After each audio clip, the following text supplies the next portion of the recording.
नमस्कार दोस्तों, जैन हमारे यूट्यूब चैनल पर आप लोगों का स्वागत है।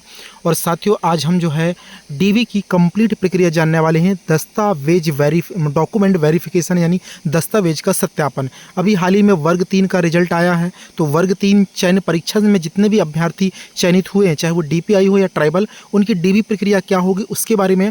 और हाल ही में वर्ग 2 के ट्राइबल डिपार्टमेंट में सिलेक्टेड जो अभ्यर्थी थे, काफ़ी लंबे समय से इंतजार कर रहे थे, उनकी डीवी प्रक्रिया 2 मार्च से स्टार्ट हो रही दोस्तों, और यह चलेगी 15 मार्च तक। तो यहाँ पर सेवा शर्त नियम दिया गया है। चयन परीक्षा की जो रूल पुस्तिका है वह भी दी गई है। और अभ्यर्थियों के लिए FUQ मतलब जो क्वेश्चंस होते हैं डाउट वाले या जो प्रॉब्लम होती है उसके लिए भी, और साथ ही साथ निर्देशिका नियोजन निर्देशिका 2026 वो भी अपलोड की गई। सेम टू सेम वर्ग 3 की भी इसी प्रकार से अपलोड कराई जाएगी और इनकी डीबी प्रक्रिया जल्द से जल्द स्टार्ट होने वाली। दोस्तों देखते हैं सबसे खास बात कि अभ्यर्थियों के मन में जो डाउट होते हैं वो कौन कौन से होते हैं। आज मैं वो कंप्लीट प्रक्रिया जो है आप लोगों को बताने वाला हूँ। अगर आप मेरे चैनल से नहीं जुड़े हैं तो चैनल को सब्सक्राइब कर लेना और ऑल बेल आइकन प्रेस करना, ताकि प्रत्येक वीडियो का नोटिफिकेशन आप तक पहुंच सकेगा। दोस्तों वर्ग 3 के चाहे आप ट्राइबल में हो या जो है एजुकेशन में, वो सभी लोग दोस्तों जो है डिस्क्रिप्शन में अलग अलग डिपार्टमेंट के ग्रुप मैंने लिंक डाल दिया है व्हाट्सएप ग्रुप का, आप वहां से जरूर ज्वाइन कर लें। सारी अपडेट PDF वगैरह आपको वहां पर मिल जाएगी। जनरली जो अभ्यर्थियों के कमेंट होते हैं या जो डाउट होते हैं वो मैं आपको बता रहा हूँ। हालांकि ये माध्यमिक शिक्षक के लिए सेम टू सेम प्राथमिक शिक्षक के लिए होगा। क्या पहला संभावित प्रश्न, क्या चयन प्रवर्ग या दिव्यांगता श्रेणी या भूतपूर्व सैनिक या अतिथि आरक्षित प्रवर्ग में परिवर्तन हो सकता है? जैसे किसी का धोखे से अतिथि शिक्षक टिक हो गया हो, या दिव्यांगता टिक हो जाता है, या एक्स सर्विसमैन टिक हो जाता है, तो उनका जो परिवर्तन वो जी नहीं, मतलब इसमें कर्मचारी चयन मंडल द्वारा जारी परीक्षा परिणाम के डेटा में परिवर्तन की अधिकारिता विभाग को नहीं है। पहला प्रश्न जो गलत टिक हो गया तो वो गलत टिक ही हो चुका है। दूसरा, अतिथि शिक्षक का प्रमाण पत्र कब तक का मान्य होगा? तो 30 अप्रैल 2025 तक के अनुभव प्रमाण पत्र मान्य किए जाएंगे वर्ग 2 वाली भर्ती में। वर्ग 3 की सेपरेट डेट आ जाएगी, चिंता ना करो, वर्ग 3 का भी डेट लिख करके आ जाएगा। वर्ग 3 का डेट क्या है, कोई पूछेगा तो मैं बता सकता हूँ, 8 अगस्त 2025 तक मान्य होंगे। चूँकि एग्जाम फॉर्म भरने की अंतिम तारीख तक समस्त शैक्षणिक और व्यावसायिक योग्यताएं जो है आपके पास जो है कंप्लीट होनी थी, ये रूल बुक में लिखा है। तो इस तरीके से वर्ग 3 में होने वाला है। तीसरा डाउट है आप लोगों का, अतिथि शिक्षक श्रेणी में चयन हुआ है, अनुभव क्या होना चाहिए? तो मध्य प्रदेश की समस्त जितनी भी शासकीय शालाएं हैं या जो प्राथमिक विद्यालय है वहाँ पर 3 शैक्षणिक सत्र में टोटल 200 दिवस होना चाहिए, और एक शैक्षणिक सत्र में कम से कम 30 दिवस होना चाहिए। और वो भी जो कहना चाहिए ट्राइबल के हैं तो ऑफलाइन और ऑनलाइन दोनों काम आ जाएंगे। लेकिन दोस्तों अगर आप लोगों का डिपार्टमेंट स्कूल एजुकेशन डिपार्टमेंट है, यानी मैं बोलूँ तो DPI, ठीक है, एजुकेशन विभाग के स्कूल के प्रमाण पत्र जो हैं वो केवल और केवल ऑनलाइन मान्य होंगे, जिसमें डिजिटल साइन होंगे DO के, और AC कार्यालय में दोनों मान्य हो जाते हैं, ऑफलाइन भी ऑनलाइन भी। अतिथि शिक्षक रिलेटेड डाउट कंप्लीट हुआ। नंबर 4 पे, यदि अतिथि शिक्षक रहते हुए कोई उपाधि या पत्र उपाधि नियमित रूप से प्राप्त की जाती है तो क्या अतिथि शिक्षक अनुभव मान्य होगा? देखिए, अगर जिस सत्र में नियमित विद्यार्थी के रूप में उपाधि या पत्र उपाधि प्राप्त की है तो उस सत्र का अतिथि शिक्षक अनुभव मान्य नहीं होगा। ठीक है, किस कंडीशन मान्य होगा तो ये भी देख लो, शासकीय शाला में जिसमें अतिथि शिक्षक अनुभव प्राप्त किया है उस स्थान एवं उस कॉलेज से उपाधि या पत्रोपाधि प्राप्त की, वह स्थान ग्राम शहर दोनों समान होंगे, तभी वो अतिथि शिक्षक का जो सत्र है वो मान्य होगा, अन्यथा अमान्य होगा। तो ये अतिथि शिक्षक रिलेटेड एक डाउट क्लियर हो। तीसरा, अतिथि शिक्षक श्रेणी में चयन हुआ है किंतु प्रमाण पत्र नहीं है, तो भैया वो अनवैलिड रहेगा, अमान्य होगा। प्रतीक्षा सूची के दौरान उसका जो है गैर अतिथि प्रवर्ग के मेरिट के आधार पर पात्रता अनुसार कार्रवाई प्रतीक्षा सूची से किया जाएगा। क्या अन्य राज्य का जाति प्रमाण पत्र मान्य होगा? जी नहीं, मध्य प्रदेश राज्य के सक्षम अधिकारी द्वारा जारी स्थायी जाति प्रमाण पत्र ही मान्य होगा, वो भी डिजिटल वाला, जैसे OBC वाले, अन्य पिछड़ा वर्ग, अनुसूचित जाति जनजाति जो भी है, अदर राज्य का जो है नहीं होगा। जाति प्रमाण पत्र किसके नाम होगा? पिता या पति के साथ? देखो, अभ्यर्थी का जाति प्रमाण पत्र पिता के नाम साथ ही मान्य होगा।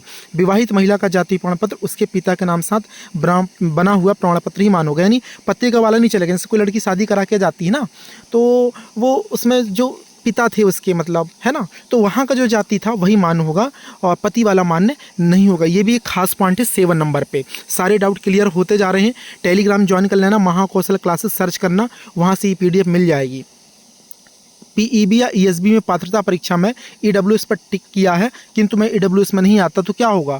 तो आपकी मुख्य चयन सूची में EWS प्रवर्ग की अभ्यर्थता अमान्य हो जाएगी। तो ये जो अभ्यर्थता है वो अमान्य हो जाएगी। चयन प्रतीक्षा सूची में जब कार्रवाई की जाएगी तब वहाँ पर मेरिट क्रम के आधार पर आपकी जो सुधार कार्य करते हुए आपकी जो कार्रवाई की जाएगी। नंबर 9 पे दिया है, महिला EWS होने की स्थिति में किसकी आय के आधार पर जारी प्रमाण पत्र होगा? महिला ईडब्ल्यूएस होने की स्थिति में तो यहाँ पर दोस्तों पति की आय के आधार पर जारी प्रमाण पत्र एवं अविवाहित होने पर पिता की आय के आधार पर जारी प्रमाण पत्र ही मान्य होंगे ईडब्ल्यूएस कैटेगरी के। मैंने ईएसबी की पात्रता परीक्षा त्रुटिवत एससी पर टिक किया था, जबकि मैं एसटी से आता हूँ या आती हूँ, तो क्या मुझे एसटी से नियुक्ति मिलेगी? ये 10वां प्रश्न है। तो मुख्य चयन सूची में तो आप अमान्य ही होंगे, आपकी जो अभ्यर्थता है वो अमान्य होगी। सारी चीज़ें परीक्षा सूची के दौरान ही कंसिडर किया जाएगा। और लास्ट 11 नंबर देखो, मैंने त्रुटिवश भूतपूर्व सैनिक पर टिक किया था, तो क्या मेरी अभ्यर्थता अमान्य होगी? जी बिल्कुल होगी, जो भी होगा प्रतीक्षा सूची के दौरान ही होगा। नंबर 12, दिव्यांगता का प्रकार। त्रुटिवश जैसे कोई एलडी है ना, तो एलडी वाला है या फिर कोई और भी दिव्यांगता है तो वो धोखे से एलडी टिक कर दिया है, ठीक है, या अन्य प्रकार की जो भी चीज़ें होंगी तो उसको संशोधित करने का कोई प्रावधान नहीं है। मुख्य चयन सूची में आपकी अभ्यर्थता अमान्य कर दी जाएगी। प्रतीक्षा सूची के दौरान मेरिट क्रम के आधार पर आपको वहाँ पे कंसीडर किया जाएगा। नंबर 13, मेरे पास जो दिव्यांग प्रमाण पत्र है वो अस्थायी है, यानी डिजिटल वाला चाहिए और कम से कम 40% चाहिए, वही मान्य होगा, अन्यथा अमान्य हो जाएगा। नंबर 14 में एक सत्र में 2 उपाधि अर्जित करना मान्य होगा या नहीं? देखो, 2 नियमित उपाधि होने पर अभ्यर्थता अमान्य होगी। अगर उनमें से एक नियमित और एक जो है दोस्तों प्राइवेट और एक रेगुलर, इस लैंग्वेज में आप समझो, एक क्या हो रेगुलर कोर्स हो, दूसरा प्राइवेट हो तो मान्य हो जाएगा। दोनों डिग्री नियमित उपाधि हों तो अमान्य हो जाएगा, ठीक है। और एक नियमित उपाधि एवं एक जो है स्वाध्याय यानी प्राइवेट होने पर अभ्यर्थता मान्य की जाएगी, जो मैंने आप लोगों को बता ही दिया। आगे है नंबर 15 पे, केंद्रीय सेवा हेतु जारी केंद्र द्वारा जारी जाति प्रमाण पत्र क्या मान्य होगा? मान्य नहीं होगा। जो सेंट्रल के जाति प्रमाण पत्र होते हैं वो मान्य नहीं होंगे, केवल और केवल एमपी के मान्य होंगे। 16 नंबर पॉइंट पे, महिला अभ्यर्थी के विवाह के उपरांत उपनाम में परिवर्तन होता है। जैसे कि कोई महिला है, मान लेते हैं एग्जाम्पल, अदर स्टेट की महिला वहाँ कुछ और सरनेम लिखती थी, ये मध्य प्रदेश में शादी होने के बाद कुछ और सरनेम लिखती है, या मध्य प्रदेश की कोई महिला, ठीक है, किसी और सरनेम की है और जब शादी होती तो अपने पति का सरनेम लिख लेती है, तो उसके बाद उसको एक एफिडेविट बनाना पड़ेगा, नॉर्मल से चीज़ है। क्या बोनस अंक हटाने पर शेष अंकों के आधार पर चयन की पात्रता होगी? पात्रता नहीं होगी, अभ्यर्थता अमान्य होगी, ठीक है। तो इस प्रकार से आप लोगों के जो पॉइंट थे, जिस पर आप लोगों को डाउट था, वो सारे पॉइंट मैंने कवर कर दिए हैं। ये आप लोगों को मिल जाएगा दोस्तों, तो MPTRC पोर्टल पर मिलेगा। जैसे ही आप जाएंगे तो यहाँ पर डिपार्टमेंट चुनना होता है, DPI वाले DPI, ट्राइबल वाले ट्राइबल, वहाँ पर आपको सारी चीज़ अपडेट मिल जाएगी। और बहुत जल्द वर्ग 3 का अपडेट भी आने वाला है DB से रिलेटेड, इसलिए आप लोग पहले से सजग रहे हैं वर्ग 3 वाले कि क्या क्या सारे क्वेश्चंस आप लोगों के डाउट में है। जैसे वर्ग 2 की बात करूँ तो निर्देशिका नियोजिका, ये वर्ग 2 की जारी हो चुकी है। देखो, ये पूरी की पूरी PDF दी गई है, जो कि 2 मार्च से 15 मार्च तक चल रही है। और यहाँ पर आप लोगों को जो है अपलोड करना है दस्तावेज, और इसके बाद फिर आप लोगों का सत्यापन कार्य कंप्लीट होने के बाद फिर जो है चॉइस फिलिंग की प्रक्रिया आगे बढ़ाई जाएगी। तो ये काम जो है आप लोगों को करना है कार्यालय आयुक्त जनजातीय कार्य मध्य प्रदेश, आदि भवन, अरेरा हिल्स, जिसमें जो है चयनित आवेदकों के लिए निर्देशिका जारी की गई है। अगर आप हमारे चैनल से नहीं जुड़े हैं तो चैनल को सब्सक्राइब करें, लाइक करें और वीडियो को अधिक से अधिक शेयर करें। जय हिंद, मिलते हैं नए अपडेट के साथ एक नई वीडियो में।